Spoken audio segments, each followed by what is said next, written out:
Alright, so this video has kind of been a long time coming, but in terms of making this video happen, I don't know why I put it off this long, it just sort of happened, and I've kind of been just going with the flow of what I normally do on YouTube. As most of you know, I started a new style of content back in September of 2020. It's been 6 months since I started that type of content, but even since then, I've received a plethora of comments. Beta, why do you recycle the content that you use on Twitch? Everything you talk about on YouTube is what you already talked about on Twitch. Why do you upload your Twitch funny moments and highlights? I miss the old beta, the old character stills beta, wearing his fursuit for videos. I want more cute fursuit. I want more furry fandom positivity. I want more furry informational videos. And probably the biggest comment that I received, Beta, you've changed for the worst. And honestly, I have no clue what they're talking about because there's no context to it. They could just be angry that I didn't show my fursuit for one video. And you know what? That wouldn't be too far from the truth. But I want to talk about all this today. Not really the comments, but more so why I do what I do now. So to sort of clarify the inner machinations of BetaEtaDelota, which sort of go hand in hand on why I started to do this new style of content. Ever since the end of 2019, I started thinking about what kind of content would I want to do. If I were to just drop the furry thing entirely, drop the furry fandom informational videos, the fursuiting con videos, drop the memes, whatever you may have it. For about a year and a half roughly, even to this day, I'm still thinking, what would I want to do that isn't furry related? And I don't know why I started thinking about this right after I got my fursuit and, you know, things were supposed to take off in a different direction, but ever since then, I've been thinking about it. And in some sense, it's very much warranted. You know, there's only so much information with regards to the furry fandom that I can really throw out there. If I'm being honest, I've talked about everything that I really need to with regards to furry fandom information or positivity in the furry fandom. A lot of what I want to go into now is more in-depth. It's not exactly black and white with regards to being positive or negative. It's not even the whole, the furry fandom is amazing and there's so much you're missing out on. I've really covered it all. My job ultimately is kind of done. I mean, minus 1 or 2 videos that I could do. Most of what I've done will help you get into the furry fandom. It will help you become acquainted with the necessary information you'd need to know. And honestly, there's nothing wrong with being done with that. Along with taking this into mind, I also thought, do I want to keep doing furry content forever? You know, as of currently, YouTube is my job, same with Twitch streaming. My main income source is from these two things. Obviously, my audience is 99% furry. There's nothing wrong with that. This is what I've built up over the years. But do I want to keep doing that for the rest of my life? Of course, I can let it trail on for as long as I can, but in reality, there isn't as much as you might think. So taking these two things into account, I've been sort of self-reflecting over the past year, in 2020, which was when I started taking Twitch more seriously. Streaming there pretty much daily,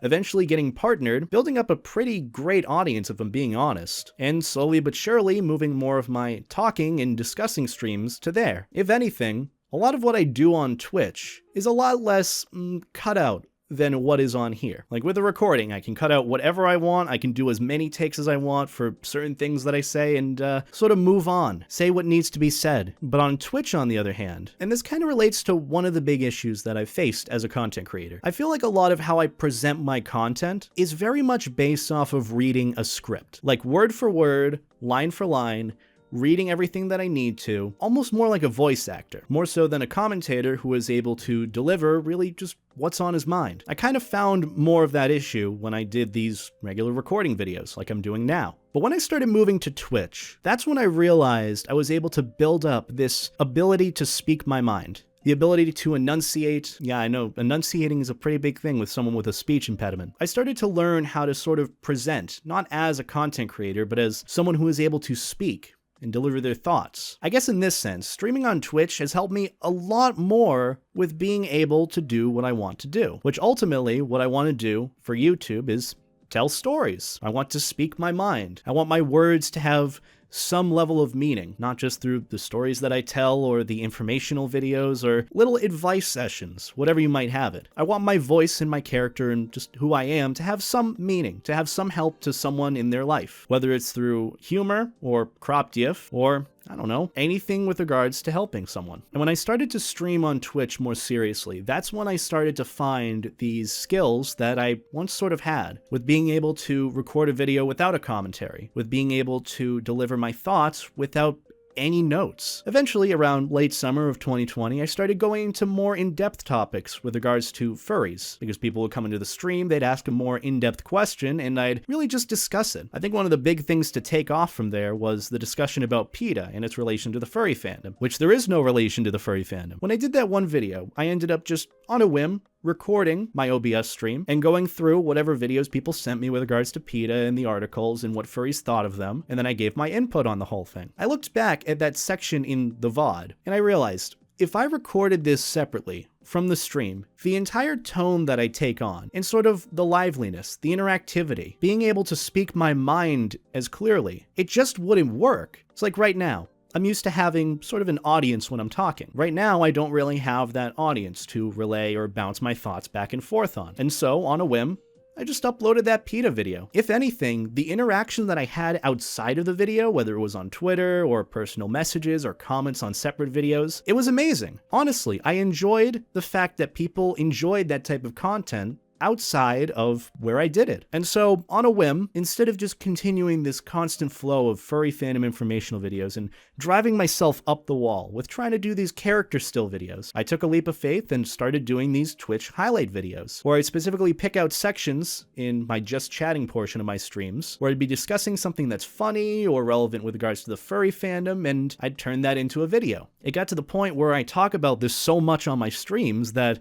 I can upload 3 times a week, with the same quality, the same character, me, and sort of the same level of humor. And I took on this mentality a bit more during the fall and winter. If I can record this in my Twitch stream with a lot more interactivity, a lot more context to the jokes that I make, and just overall better delivery, why would I want to record it separately? If I can do things then and there and it's better, why should I go back and record it again? And to be fair, that's sort of a shallow way to look at it. But the more that I did these stream highlight videos, the more that I just talked, interacted with chat, interacted with an audience, the better I got at delivering the information that I wanted to get out. In turn, my content became a lot more streamlined than forced, where I'd have to sit down, okay, get a script out, start typing out what I want, that doesn't sound right, spending a week on a script, then recording it, and then fully editing the thing down, adding in all these little images and character stills to make it all furry lovey. I realized that I didn't have to do that. Honestly, it's driven me a bit insane with doing these character still videos once a week. Trying to get one video out a week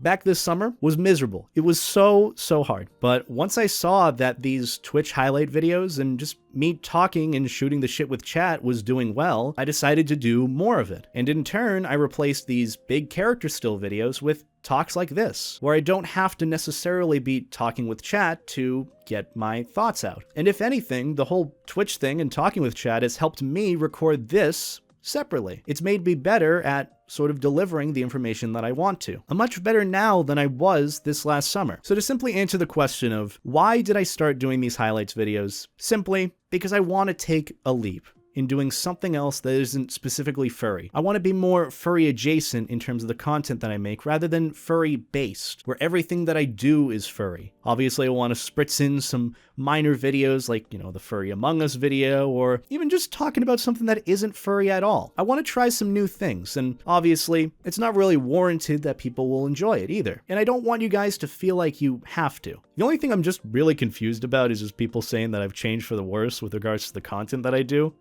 Like, I don't really get it. In the end, I don't think really anything has changed with my character and who I am. I'm always going to be 100% honest. It's not going to be this sort of masked character that puts away everything else for the sake of content. And if anything, the Twitch streams are more streamlined in terms of the content than they are recorded here. Because here I can record and cut more shit out. On Twitch, it's a lot more just me, even if it is more stutters and even a lack of quality compared to these. It's more me than anything else.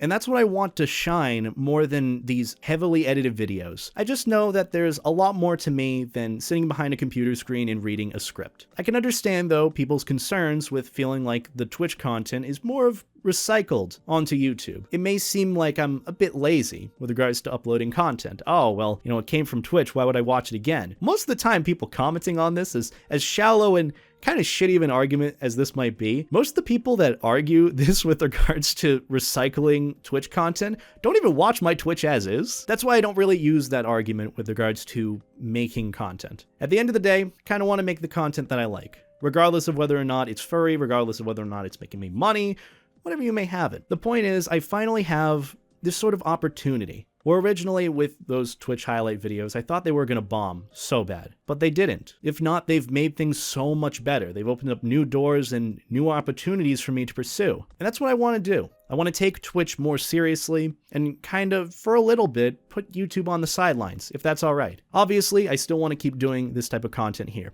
I want to record videos separately and give you guys more in-depth talks rather than just uploading a Twitch VOD, slightly edited with zoom-ins and whatever. I guess the big thing with this is that I don't want you to worry about the quality of content coming out. If anything, things are a lot better. I'm able to hire more editors and put a lot more work into what I do on Twitch. And even though I might sound like a broken record with this, you should watch my Twitch streams. Obviously, it won't be as edited down as a lot of these videos that you see here, but you'll get a lot more interactivity and you'll be able to see and chat with me on a live stream. If you enjoyed my YouTube live streams back then, when I did those before I partnered with Twitch, you'll enjoy a lot of what I do on Twitch itself. I know it's going to a different platform and getting a stream schedule and whatever, but trust me, it'll be worth it if you want to just chill and chat with me. So, like I said before, follow me on Twitch, twitch.tv/BetaEtaDelota. And also, did you know if you have Amazon Prime, you can tag it with your Twitch account and get a free Twitch sub to your favorite content creator? I'm mainly kidding with that, but seriously though, the subs do help. Put it all towards this type of content. And I guess to summarize what we just sort of discussed, more so all of your guys' concerns with the type of content that I make. Please do not worry. Regardless of whether it's a stream highlights video or a recording video like this, or even less of those character still videos or fursuiting videos, it's still 100% genuinely me. And that is the same person that I've been putting out for the past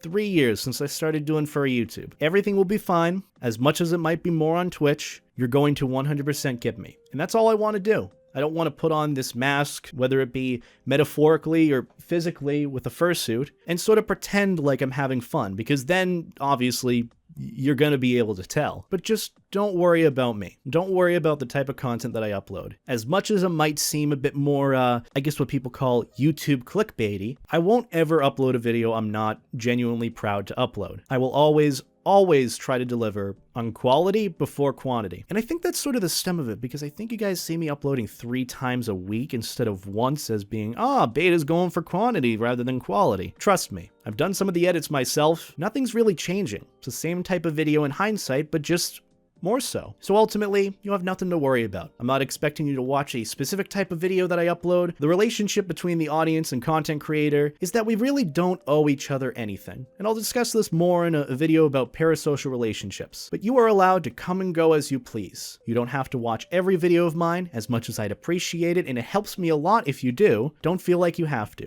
Same thing with Twitch. I'd love to have you guys hang out in chat and interact as we talk about vor, or we talk about something related to furry memes or furry dad figures. I'd love to have you, but just don't feel like you're obligated to do so. I want you guys to just come by and chill. So ultimately, I hope you guys learned a little bit about why I'm doing what I'm doing here, and hopefully it answered all the questions that you guys have had for the past 6 months. For those that do just watch my content, I'm very grateful. You guys realistically don't owe me anything, and yet I have a large amount of you that like coming and watching what I do. So genuinely, from the bottom of my heart, thank you. Besides that, I've got nothing else. Have a good day as always, subscribe with Twitch Prime, and as always, stay life jacket, guys. Take care.